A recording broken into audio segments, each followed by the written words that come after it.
Well, nagkakaroon tayo ng problema minsan dyan dahil sobrang tagal na pero hindi pa rin bumubuka, no? Ito, dito siya nanggaling sa pinaka-stem na to. Tapos nalock siya. Nalock yan. Kukuha lang po kayo ng maligamgam na tubig, ano? Ayan yung ating maligamgam na tubig. Tapos kuha kayo ng towel, ano? Ilagay nyo yan dyan. Mga ilang sandali lang yan. Makikita nyo na, ay. Yan. Oh, diba?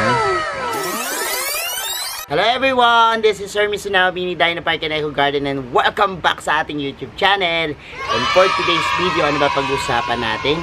More on flexing lang tayo.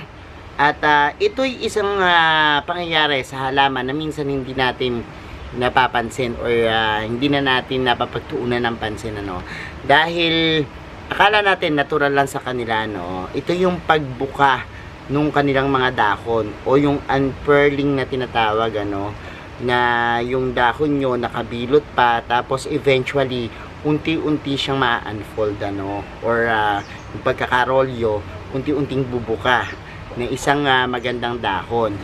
Well, nagkakaroon tayo ng problema minsan dyan dahil sobrang tagal na pero hindi pa rin bumubuka, no? Marahil ang cause niyan is yung lack of humidity, mainit na panahon, maalinsangan, minsan naman merong hayop, no? Or minsan talagang hindi yan maibuka yung kanilang mga dahon, ano. Meron tayong tuturo sa inyong tricks diyan, pero ako gandang-ganda ako, no, kapag halimbawa bagong buka yung mga dahon, ano, kasi merong mga halaman tayo na ibang klase yung gandang binibigay, yung kulay at pagbuka, makintab na makintab yung dahon. Yan yung papakita natin sa ating video ngayong araw na to. Kaya kung ready na kayo mga ka-MDP, tutok lang po.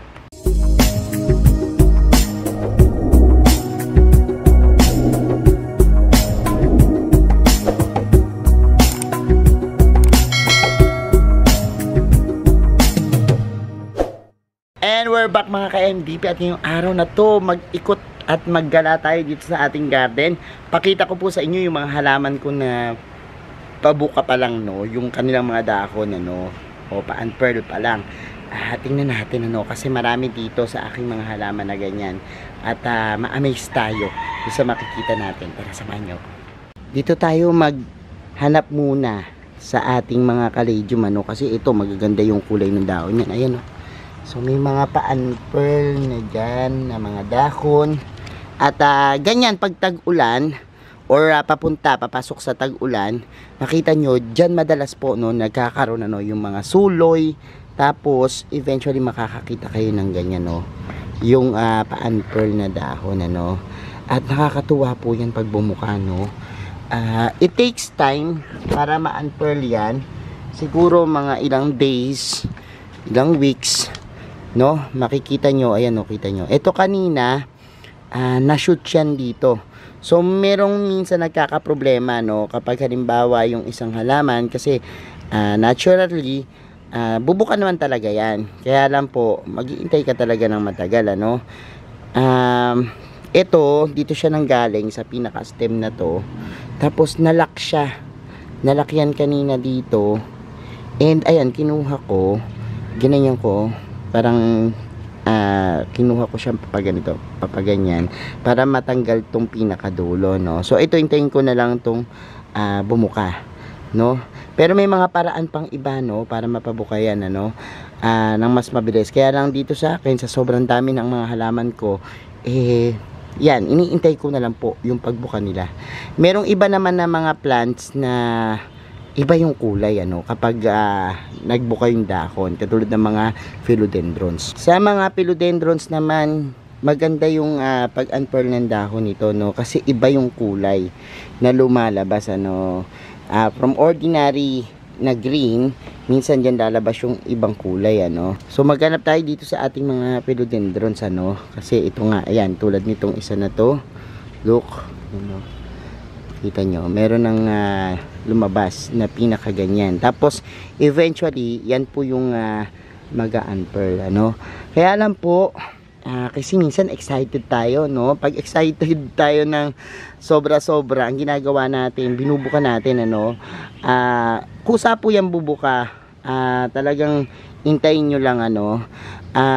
Huwag kayo ma-excite kasi ito po yung mga tissue po nung kanilang mga dahon, medyo weak pa, no? Kumbaga, brittle pa at hindi ganun ka tigas katulad po nitong ating mga old na leaves, ano. Kaya po ingat kasi once na pinilit nyo yan, maaring ma-destroy yung leaves or ma-destroy yung stem, no, na ayaw naman natin na makapag-break. Ayan, katulad din ito, meron na, no, napa-unfurl. Sa philodendron, ganyan nga po yung nangyayari, no. Iba yung kulay nung ating mga dahon na lumalabas, ano. Maganda, minsan mas light yung kulay niya, minsan naman mga red, no, katulad ng ibang mga halaman natin. So ganyan po yung nangyayari sa mga philodendrons, ano. Iba't iba yung klase, tapos eventually pag nag-matured, magi-green naman sila, no. Dito naman tignan natin, ayan, no, meron ng sumuloy naman, tapos may, ayan, pa-unfurl, ano, na dahon, and ayan, ang ganda, no. So, ganyan yung mangyayari sa kanya, yung maliit na dahon, eventually lalaki po ng ganito, tapos ganyan na pag nag-mature. Ang ganda lang pagmasdan ng mga halaman kapag nakikita mo yung ganyan yun. Minsan hindi na natin ito napapansin at ito yung mga moments sa isang halaman na napapalipas natin, ano, yung pagbuka ng kanilang mga dahon. And kapag minsan nagputol, nag-cut ka, nag-propagate ka, no, dyan po madalas, no, meron ng susuloy, tapos ganyan madidevelop yung mga dahon niya, parang naka palibot na ganyan, no. So yan, eventually bubuka na rin to. O, tingnan nyo, ito ay philodendron, then green emerald, ang ganda, oh. Sa mga aglonema naman, ganito yung itsura ng pa-unfurl nilang dahon, no. Ayan, look, no. Ito, sa tingin ko, ito yung isa sa pinakamabilis din, ano, na mag-unfurl. Hindi natatrap yung kanyang dahon. Kasi, meron pong iba napakahigpit, no, yung pagkakabilot, ano, at yun yung matagal bumuka, no. Pero, sa proseso po ng mga aglonema, yan, sila yung isa sa mga mabibilis mag-unfurl ang dahon, ano. So, yan, tingnan nyo yung pabukan dahon. Sa mga photos naman po, ganito yung itsura, no, ng kanyang pa-unfurl na dahon. At even po sa mga snake plants, ano. Kaya lang po sa snake plants, hindi masyadong pansinin, no, hindi masyadong tikom kasi ito mga hardy plant. Katulad nito, oh, yung lumabas na dahon, ganyan siya, buka na siya, and medyo kukub lang, hindi ganun ka kabilot, ano. Pero this one, kita nyo, oh, pag halimbawang lumaki na siya, lapad na siya, no. Usually sa mga monstera tayo talaga, yan, nakakita ng mga ganyan, yung talagang binavlogan. Ito, kabubuka lang nito yung aking monstera constellations, ano. Ito yung pinaka old na leaves, ito yung bagong leaves. At yan, maganda kasi sa monstera tingnan dahil dito yan ang gagaling, katulad nito, yan. Mula po dyan sa pinaka suloy na yan, talagang kukub na kukub siya, no. And eto, may mga dahon po na butas-butas, ano. Kaya magandang tingnan kapag sa mga monstera unfurling na dahon, dyan unti-unting lalabas yung mga fenestrations, ano. So ganyan po, ano. At ito naman, kita nyo dito sa tabi niya yung dragon's tail, kita nyo yung itsura niya, parang ganyan din, no. Lahat ng mga merong penetration po na halaman, ganyan yung itsura niya kapag na-unfurl, no.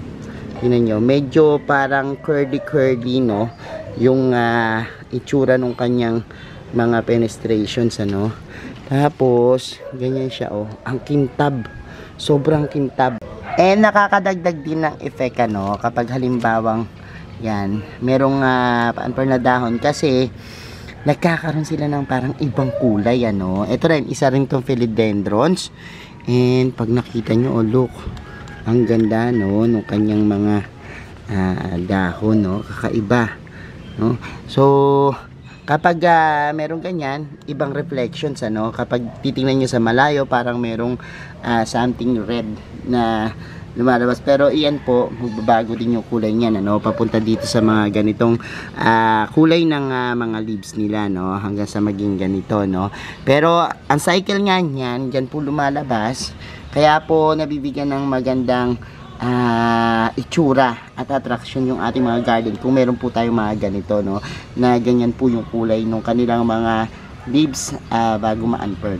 And dito naman po sa ating rubber tree, ito na siguro yung pinakamadali na pagtulong, ano, sa pag-unfurl ng halaman, kasi ito pwedeng yung tulungan, ano, kasi ginaganyan ko yan, no, tinatanggal ko kagad yung mga ganito, yan, ano, natatanggal kasi mabilis tanggalin yung mga ganito niya, yung bumabalot dun sa dahon, ano, sa mga rubber tree, and para magbuka kagad yan. Pero meron pang isang paraan, ano, para maano niya, bukod dun sa pagtatanggal po nitong mga yan, yung nakalagay sa nakabalot sa kanyang ano, kasi sa rubber tree lang ito madalas ko na i-apply, ano. Pero yung ibang halaman natin, kung gusto nyo, halimbawa kasi minsan buwan na, minsan 3 buwan na, hanggang sa may nabubulok din po, ano, na mga ganito, yung mga hindi na-unfurl na leaves, minsan parang nauudlot, tapos nabubulok na sila agad-agad, ano. Kung halimbawa dumating sa time po na hindi nyo mapabuka or hindi bumuka, maaari nating tulungan yung halaman natin katulad ng ginawa natin kanina, pero meron pa pong paraan, ano. Yan yung gagawin natin ngayon. So, paano nga ba ang gagawin? Tawagin natin si Unang. Halika rito.